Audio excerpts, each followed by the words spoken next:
Today I'm going to show you how to add bullets or numbers to your text in Figma in just a few simple steps. This is a super useful formatting trick if you want to make your designs cleaner, more readable, and easier to present, whether you're building a UI mockup, a landing page, or just organizing information inside a text block. If this tutorial helps, please hit the like button and subscribe for more quick Figma tips and software tutorials. Alright, let's jump right in. First, open your Figma file and select the text layer you want to format. This is important because the bullet and numbering options only appear when you're actively working with a text object. Once the text layer is selected, double-click directly inside the text to enter text edit mode. You can also press enter if needed, but the key thing is that you need to be editing the text itself, not just selecting the layer on the canvas. Now highlight the specific lines of text that you want to turn into a list. You do not need to select the entire paragraph unless you want the full block formatted. Just drag over the lines you want included and make sure the selection is accurate before applying anything. This step helps you control exactly which parts become bullets or numbers, so you can format only the content you need.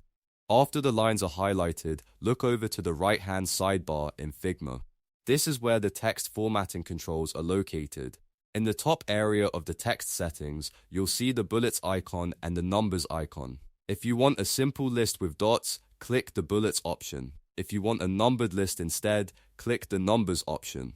As soon as you click one of those, Figma will automatically apply the formatting to the selected lines. If you need to change the style later, you can simply highlight the same lines again and switch between bullets and numbers until it looks the way you want. This is a fast way to experiment with layout and make your content easier to scan. It's also a great habit when designing interfaces that include instructions, features, steps, or documentation. If your list doesn't appear the way you expected, just make sure the correct text lines are highlighted and that you are still in text edit mode. Sometimes the issue is simply that the layer is selected but not actively editable. Once you understand that difference, this process becomes very easy.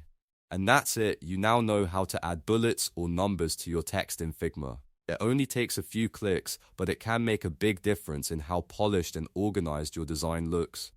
If this video helped you, don't forget to like the video, subscribe to the channel, and check out more Figma tutorials for beginners and creators. Thanks for watching, and I'll see you in the next one.